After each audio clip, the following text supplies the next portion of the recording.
श्री स्वामी समर्थ. जय जय स्वामी समर्थ. माझ्या स्वामी कृपा चॅनलमध्ये सर्वांना नमस्कार.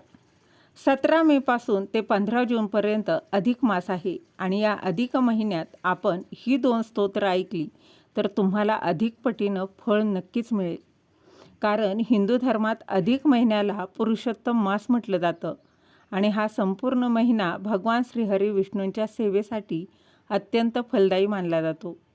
या पवित्र महिन्यात नामस्मरण, दान आणि स्तोत्र पठणाला 1000 पटींनी अधिक फळ मिळतं. तर अशा वेळी अनेक भाविकांच्या मनात प्रश्न पडतो की अधिक मासात रोज नेमकं कोणतं स्तोत्र ऐकावं. तर पुरुष सूक्त किंवा विष्णू सहस्रनाम या दोन्ही स्तोत्रांचं आध्यात्मिक महत्त्व आहे. त्यांचे लाभ आणि या काळात त्यांचं श्रवण कसं करावं यावर अगदी सविस्तर माहिती या व्हिडिओत मी तुमच्यासोबत शेअर करणार आहे. अधिक मासाचा स्वामी स्वतः भगवान श्रीहरी विष्णू आहेत. त्यामुळे या काळात विष्णूंची स्तोत्र ऐकणं म्हणजे साक्षात ब्रह्मांडीय ऊर्जेशी जोडलं जाण्यासारखं मानलं जातं. आता या दोन्ही स्तोत्रांचं महात्म्य काय तर ते आधी समजून घेऊया. तर बघा, पुरुष सूक्त हे ऋग्वेदातील अत्यंत प्राचीन आणि शक्तिशाली असं सूक्त आहे. यामध्ये विश्वाची निर्मिती करणाऱ्या विराट पुरुषाचे म्हणजे परमेश्वराचं वर्णन केलेलं आहे. हे स्तोत्र केवळ वैदिक मंत्र समूह नाही, तर जेव्हा तुम्ही पुरुष सूक्त ऐकता तेव्हा त्यातील उच्चारांमुळे घरात आणि शरीरात तीव्र सकारात्मक कंपन निर्माण होतात. आता पुरुष सूक्त ऐकल्यानं मिळणारे लाभ काय तर या सूक्ताच्या श्रवणाने मनातील नकारात्मकता जी आहे, निगेटिव्हिटी आहे, ती दूर होऊन चित्त शुद्ध होतं. ज्ञानात किंवा अज्ञानात झालेल्या चुकांचे निवारण करण्यासाठी पुरुष सूक्त ऐकणं सर्वात श्रेष्ठ मानलं जातं. घरातील नकारात्मक ऊर्जा जी आहे किंवा वास्तुदोष दूर करण्यासाठी सकाळी पुरुष सूक्त ऐकणं अत्यंत प्रभावी ठरतं. दुसरं म्हणजे विष्णू सहस्रनाम. हे महाभारताच्या अनुशासन पर्वात पितामह भीष्मांनी युधिष्ठिराला विष्णूंच्या 1000 नावांचा विष्णू सहस्रनाम महिमा सांगितला. अधिक मासाला पुरुषोत्तम मास म्हणतात आणि या स्तोत्रात विष्णूंच्या पुरुषोत्तम रूपाचं वारंवार वर्णन केलं गेलं आहे. याचं महत्त्व म्हणजे कलियुगात श्रीहरी विष्णूंची 1000 नामं ऐकणं किंवा म्हणणं हे सर्व संकटांवर अगदी रामबाण उपाय मानलं गेलं आहे. हे अत्यंत सुलभ आणि व्यावहारिक स्तोत्रही आहे.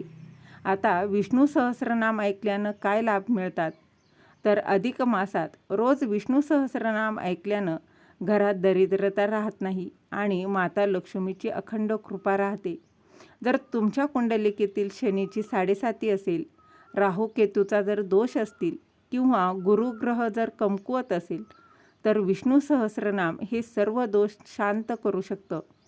त्याचबरोबर एवढंच नाही तर दीर्घ आजारांपासून मुक्तताही मिळण्यासाठी सुद्धा हे स्तोत्र लाभदायी आहे आणि मानसिक ताणतणाव कमी करण्यासाठी सुद्धा विष्णू सहस्रनाम ऐकणं अत्यंत प्रभावी ठरतं. पण आता पुरुष सूक्त ऐकावं की विष्णू सहस्रनाम ऐकावं, कोणतं स्तोत्र ऐकणं जास्त प्रभावी ठरेल तर दोन्ही स्तोत्र ही विष्णूंचीच आहेत आणि दोन्हींचे फळही अफाट आहे असं म्हणतात. परंतु अधिक मासात व्यावहारिक आणि शास्त्रीय दृष्टिकोनातून विचार केल्यास विष्णू सहस्रनाम ऐकणं किंवा म्हणणं जास्त प्रभावी आणि सुलभ मानलं जातं. कारण अधिक मासाचं महात्म्य सांगणाऱ्या ग्रंथामध्ये या महिन्यात भगवान श्रीहरी विष्णूंच्या नामस्मरणाला सर्वोच्च स्थान दिलं आहे. विष्णू सहस्रनामात विष्णूंची 1000 नावं एकत्र येतात.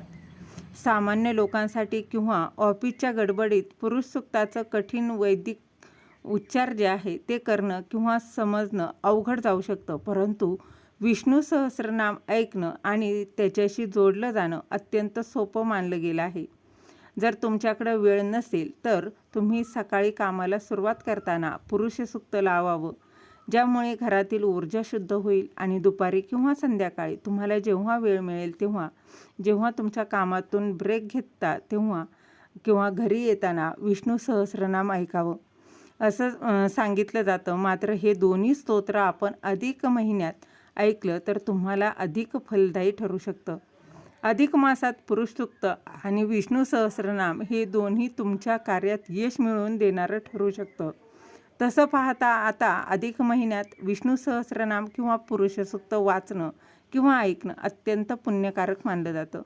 मनाला शांतता मिळते, सकारात्मक ऊर्जा मिळते, घरातील नकारात्मकता कमी होते, आर्थिक अडचणी आणि मानसिक तणाव देखील दूर होण्यास नक्कीच मदत मिळते. भगवान श्रीहरी विष्णूंची कृपा प्राप्त होते आणि श्रद्धेने पठण केल्यास पापक्षय आणि पुण्यवृद्धी देखील होत असते.